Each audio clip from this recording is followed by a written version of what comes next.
नाही होणार, तुम्ही बैल घेऊन या इथं आम्हाला दाखवा. तर ठीक आहे बोललो. जिद्दीचा विषय आला तर मग जिद्दीलाच पेटायला लागत. मग त्यानंतर आपण ती गाडी हाकल्यानंतर त्यांना भरपूर 3-4 चकड्यामध्ये आपण अंतर दिलं. पहिला गुलापाडा पण हीच गाडी होती, नंतर पण हीच गाडी पडली. पहिला जेव्हा शर्यत हारली तेव्हा काही कारणास्तव आपली गाडी पडली, कारण ती गाडी सुद्धा जिंकायची, कारण 2-3 चकडे गाडी आपण सोडून निघाली होती. पण काहीतरी चुकी झाली त्याच्यामुळे ती गाडीने मार खाल्ला. आणि मग परत आपण नाव दिलेलंच होता, पण त्याच्यानंतर आपल्याला मुरबाडवाले आपल्यावर नाव फिरवलं होतं. मग त्यांना मी तेच सांगितलं बैलाला पाहायला लागलंय, तर त्यांनी कॅन्सल नाही केली मुलांनी सांगितल्यावर.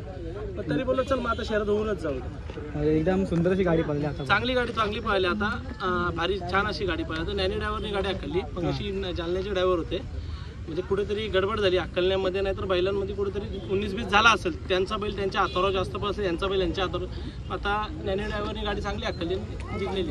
कसं काय स्पीड कसा होता बोला आणि लखनला? मस्त स्पीड आहे, कारण का बैल 3 फेऱ्याचा बैल आहे. जसा फेरा टाकल तसं स्पीड वाढतो 3 फेऱ्याच्या बैलांचा. दादा आज लखनला उतरायचा निर्णय कसा घेतला मुंबईमध्ये?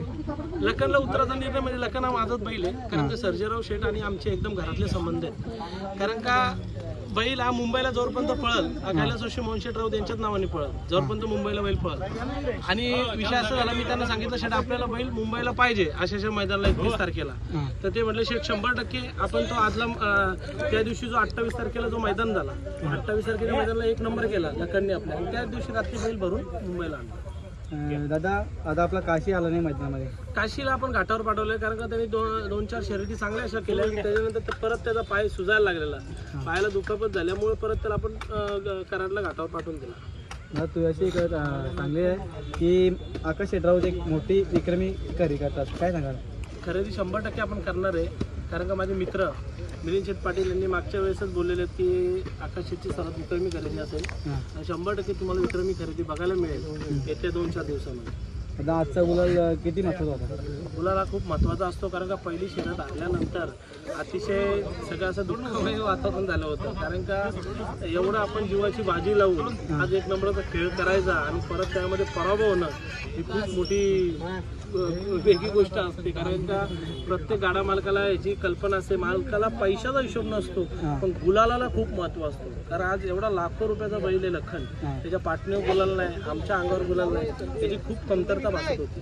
त्यानंतर दुसऱ्या शर्यतीनंतर गुलाल झाल्यानंतर खूप असा आनंद झाला सर्वांना. पहिला पराभव दुसरा विजय कसं वाटतं? आनंद आहे, कारण का पहिला पराभव झाल्यानंतर दुसरा तर ताकदीने जिद्दीने उठून आपण विजयाचा गुलाल घेतला. तुमचा मित्र मिलिंद शेठ, त्याचा पहिला पराभव दुसरा विजय, तुमचा पण पहिला पराभव दुसरा विजय. आज ते दोघांचा घडून आला होता. पहिले त्यांची शर्यत सुद्धा हारली होती, कारण त्या रस्त्यात गेल्यामुळे.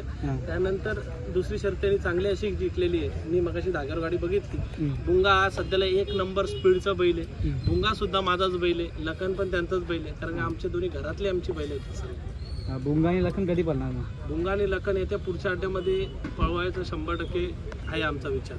पळेल 1000% बैल जोरपर्यंत मुंबईमध्ये लखन, तरपर्यंत भुंगा आणि लखन एकदा तरी पळणारच. ठीक आहे, इतका वेळ दिल्याबद्दल धन्यवाद.